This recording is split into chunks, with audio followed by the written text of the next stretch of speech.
Le genre de Berserk, c'est un seinen. Alors il y a plusieurs catégories de seinen. Donc c'est un seinen dark fantasy.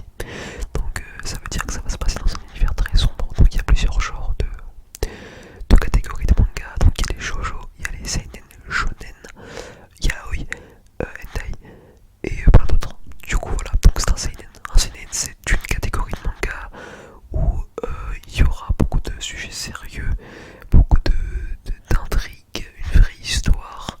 Ça peut être gore et c'est plutôt recommandé à un public averti. Du coup voilà. Du coup comme je vous l'avais dit précédemment, Berserk est un dark fantasy. Donc c'est un médiéval aussi. Donc je vais vous lire tout simplement le résumé de Berserk. C'est en très bref mais voilà. Dans un monde médiéval et fantastique, erre un guerrier solitaire nommé Guts, décidé à être seul maître de son destin. Autrefois contraint par un pari perdu à rejoindre la troupe du Faucon, une troupe de mercenaires dirigée par Griffith, Guts fut acteur de nombreux combats sanglants et témoin de sombres intrigues politiques.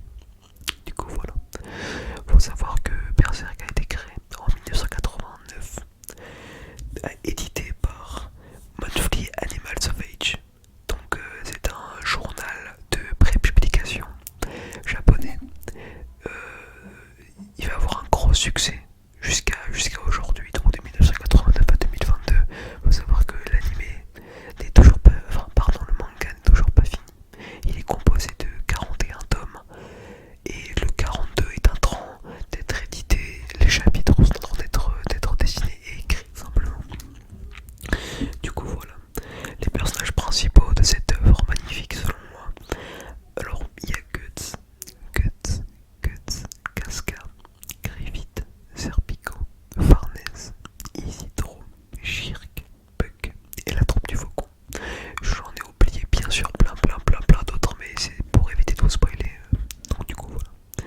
Alors du coup, dans Berserk il y a des scènes assez gore, sombres. C'est un monde dur, rempli de pénombre et de haine aussi. Ça veut dire que les dessins et les planches vont être très belles, voilà. Donc elles vont être très détaillées, ça y a aucun problème. Mais si vous vous attendez à un genre One Piece, ça va être assez compliqué pour vous de faire la transition entre ces deux œuvres, malgré qu'elles soient incroyables, chacune bien sûr. Du coup voilà. Alors, on peut retrouver Berserk dans la FNAC, dans dans les bibliothèques, dans la médiathèque, édité par Glénat. Voilà. Donc Glénat qui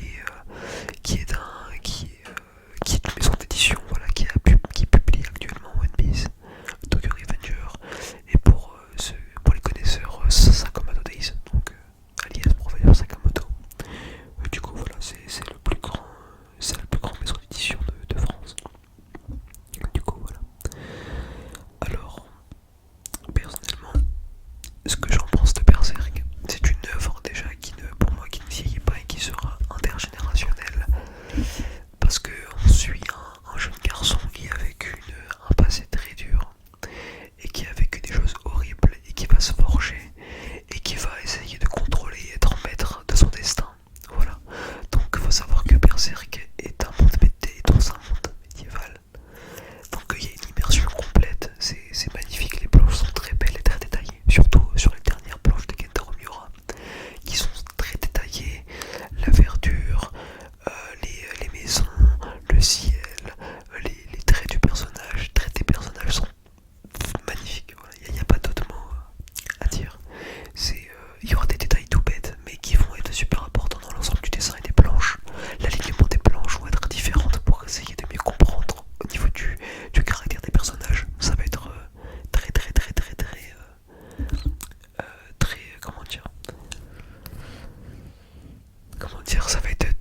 ça va être fin. Voilà, ça va être quelque chose de peu perceptible, mais qui va finalement rajouter son quelque chose, sa petite touche dans ce manga. Donc faut savoir que il est composé de 41 tomes, mais adapté en animé sur Netflix de deux façons. Donc il y a 25 épisodes adaptés sur un arc, qui est l'arc de l'âge d'or.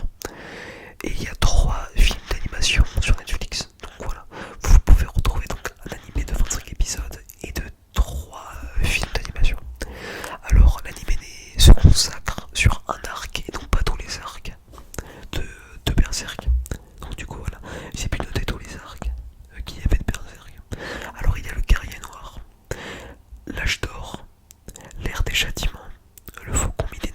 est actuellement en cours Fantasia.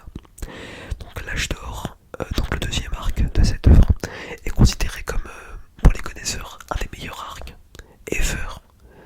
Parce que il y a plein de sentiments, il y a une intrigue vraiment folle, il y a un suspense, il y a du foreshadowing, c'est quelque chose vraiment de magnifique. Voilà. Il faut regarder vivre l'œuvre pour comprendre.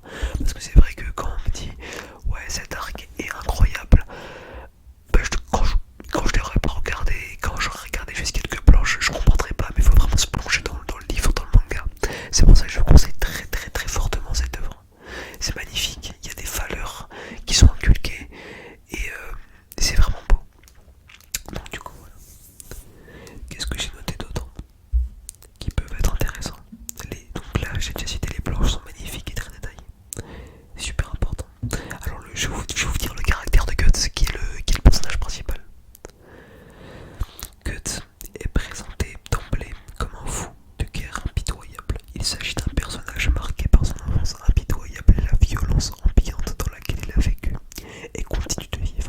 Pour lui, le mercenariat et le combat font partie intégrante de son être et il estime être incapable de faire autre chose. Donc voilà, comme il dit dans le résumé de son caractère, Guts n'a pas du tout confiance en lui. Voilà, il va être confronté à des épreuves horribles. Donc je vais pas vous spoiler, bien sûr, mais il va être confronté à des épreuves horribles dans sa vie, qui va finalement le forger, mais qui va aussi le détruire et garder des profonds traumatismes. Et finalement au fil des années, voilà, parce qu'il faut savoir que Berserk, on le voit enfant, après de 18 ans à 24 ans ou à 25 ans pour l'instant, on va voir Guts grandir et finalement on va un peu grandir avec lui. Voilà. C'est un peu comme dans One Piece où on est dans leur équipage et voilà, dans Berserk on va vraiment être dans l'intrigue à fond et on va comme si Guts on s'identifie beaucoup à Guts. Voilà, Guts a beaucoup de traits de caractère. Comme le vieil adage dit, l'habit ne fait pas le moine. C'est exactement ça pour Guts. À vue d'œil, on verrait un grand homme qui ne laisse pas transparaître des sentiments, qui est très dur, fort, qui est finalement qui a une grande virilité. Mais finalement, c'est une personne très douce, avec des très bonnes valeurs qu'on ne lui a pas inculquées, qui s'est inculqué tout seul avec son vécu. Et c'est un personnage très touchant finalement. C'est pour ça que la majorité des fans de Berserk ne supportent pas quand on critique cette œuvre. Voilà. Donc il faut savoir que, comme je l'avais dit précédemment, il y a 41 tomes. Mais malheureusement, Kentaro Miura est décédé d'une maladie rare. Donc cette année 2021. Et Kentaro Miura a légué son œuvre à ses apprentis, donc qui vont dessiner, et à Koji Mori, qui est un mangaka aussi très connu, et son ami d'enfance, qui a, pour les connaisseurs, fait Holy Andy et Suicide Island, qui sont des très bons one-shots. Et du coup, voilà. Qu'est-ce que j'ai pu noter d'autre? Pas grand-chose. Je pense que on peut très bien en parler sans avoir forcément de notes dessus. Berserk, c'est un monde très très grand, très très vaste, et c'est un monde dur, avec beaucoup de scènes gore, mais magnifiques. Voilà. Faut savoir que Kentaro Miura est une personne dans la vie qui est très perfectionniste, qui peut passer des heures sur des planches, et finalement, pas parce qu'il aura raté quelques petites choses, il va tout déchirer, et voilà, il est très perfectionniste, même sur des détails qu'on n'y prêterait pas forcément attention. Voilà. Par exemple, sur un mur de château, nous personnellement on s'en fout, mais lui vraiment il va accorder vraiment beaucoup d'importance à son œuvre, ce qui est normal, mais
c'est une œuvre